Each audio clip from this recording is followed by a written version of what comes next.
प्रिय विद्यार्थियों, आज हम बिहारी जी के जो दोहे हमारे पाठ्यक्रम में दिए हुए हैं उनका अध्ययन करेंगे।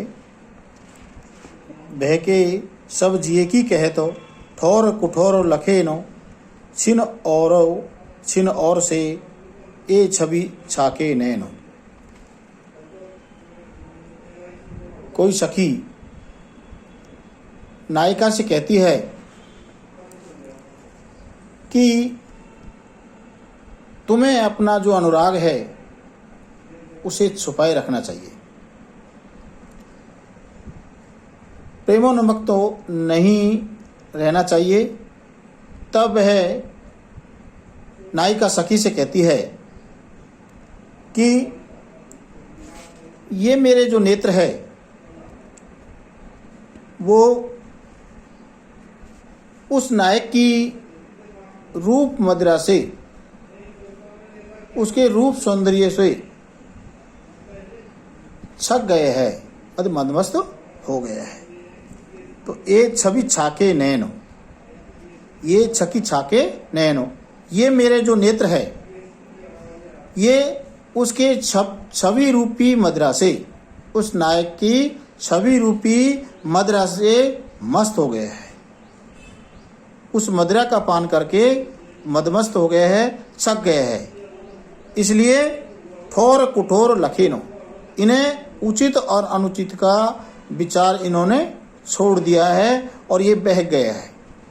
तो ठोर कुठोर लखीनो, इन्हें उचित अनुचित दिखाई नहीं देता है। लखे माने दिखाई देना, ठोर कुठोर माने उचित अनुचित हो, ये उचित स्थान है या अनुचित स्थान है इसका इनको भान नहीं रहता है और बहके ये भ्रम में बहक चुके हैं। सब जिए की कहे तो, और वह उस मदमस्ता के कारण, उन्मुक्ता के कारण, उन्मुक्ता को प्रकट कर मेरे मन की सारी बातों को ये कह देते हैं। सब जिए की कहे तो, सब जिए माने मन की, मेरे मन की संपूर्ण जो बातें हैं वो सब बातों को कह देते हैं। और छिन और से, और ये पल पल उसकी ओर देखने लग जाते हैं। ये पल पल उनकी ओर देखने लगते हैं। एक क्षण में तो यह किसी और प्रकार के हो जाते हैं और दूसरी क्षण और से मानी एक क्षण तो किसी और प्रकार के हो जाते हैं और दूसरे क्षण किसी और ही प्रकार के हो जाते हैं। अर्थात हर क्षण ये बदलते रहते हैं। इसलिए ये जो नेत्र है, ये नेत्रों उस प्रिय के, उस नायक के, उसकी सौंदर्यता का पान करने के कारण ये मदमस्त हो गए हैं और ये अब बहकने लगे हैं। तो कवि ने यहाँ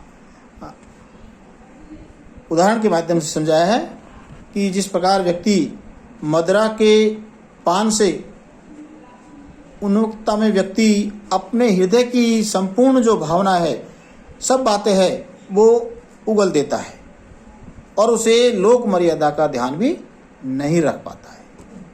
उसी प्रकार नायिका के नेत्र है वो भी उस नायक की छवि रूपी नशे से मस्त, इन नेत्र न भी नायिका के प्रेम का जो अनुराग है, प्रेमानुरक्ति है, उसको इन्होंने प्रकट कर दिया है। अगला दोहा है, अजो तरनो ही रहो सुति सेवक इक रंगो नाक बास बेसरी लियो वशी मुक्तन के संग। कवि बिहारी ने सत्संग की प्रशंसा के साथ भक्ति की जो अनन्यता है उस पर बल दिया है और साथ ही बाहरी जो ढोंग और जो आडंबर है उस पर भी व्यंग किया है। तो तरोना का मतलब होता है एक कर्णाभूषण और दूसरा है, उसका अर्थ है सांसारिक जीव। नाकवास का मतलब होता है स्वर्ग का निवास या नाक में रहना। वेसरी का मतलब होता है नाक का एक आभूषण या अधम प्राणी। मुक्तनु माने मोतियों, और मुक्तन का दूसरा अर्थ है जीवन मुक्त जो सज्जन है उसके लिए मुक्तन शब्द आया है।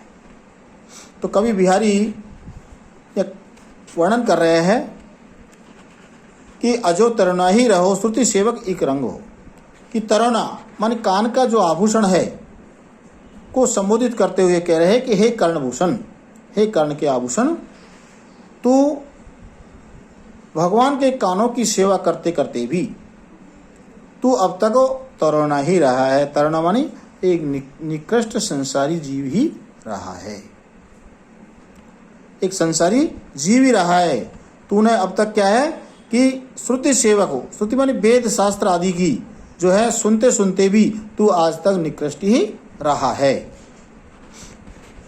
तूने भगवान के कानों की सेवा की तो भी तेरा उद्धार नहीं हुआ है, जबकि नाक बाक वेसरी लियो, वेसरी मानी जो एक तुच्छ अधम प्राणी, एक नाक का आभूषण जिसने मुक्तनु के संग मानी मोतियों के साथ रहने पर, मोतियों के साथ रह करके नाक रूपी, नाकवास मान नाक रूपी जो उच्च स्थान है, श्रेष्ठ स्थान है, उसको उन्होंने प्राप्त कर लिया है।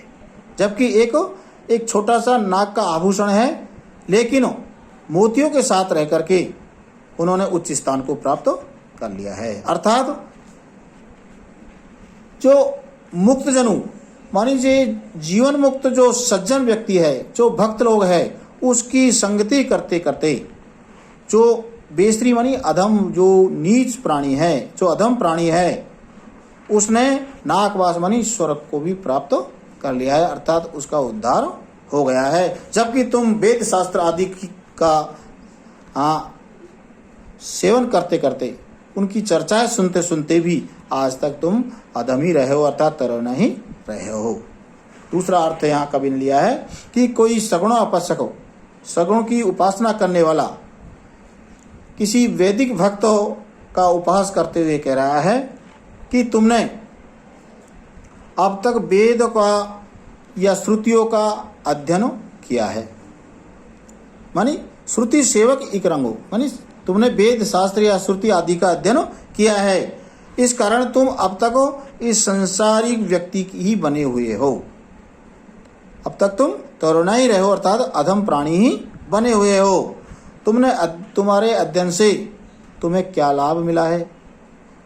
अरे आडंबरी व्यक्ति, जिन लोगों ने मुक्तन के संग, मुक्तन मानी मुक्त तपस्वियों के साथ रह करके भक्ति की है, जिन्होंने सज्जन पुरुषों के या तपस्वियों के साथ रह करके भक्ति की है, उन्हें तो नाक बास बेसरी मानी जो अधम व्यक्ति है, जो तुच्छ व्यक्ति है, उनका उस भक्ति के कारण स्वर्ग जैसा उच्च स्थान उनको प्राप्त हो गया है, उनका इस संसार से उद्धार हो गया है। जबकि तुम आज तक तरुणा ही रहा, अतः अधम के अधम ही रहे हो। तो कवि ने यहाँ नाक और कान दोनों की जो है स्थान है उसकी यहाँ जो है तुलना की है, और जो नाक का जो स्थान है उसको उन्होंने श्रेष्ठ माना है। उन्होंने कहा कि जो स्वर्ग के समान उच्च स्थान है, उसको मोतियों के साथ मतलब सज्जन पुरुषों के साथ भक्ति करते करते सहज रूप में उसे प्राप्त किया जा सकता है। जबकि वेद शास्त्रों की जो चर्चा कानों के द्वारा सुन करके भी से उसका उद्धार नहीं हो पाता है और वह संसार सागर से पार नहीं हो पाता है, उसका स्थान वो कि अधम ही बना रहता है।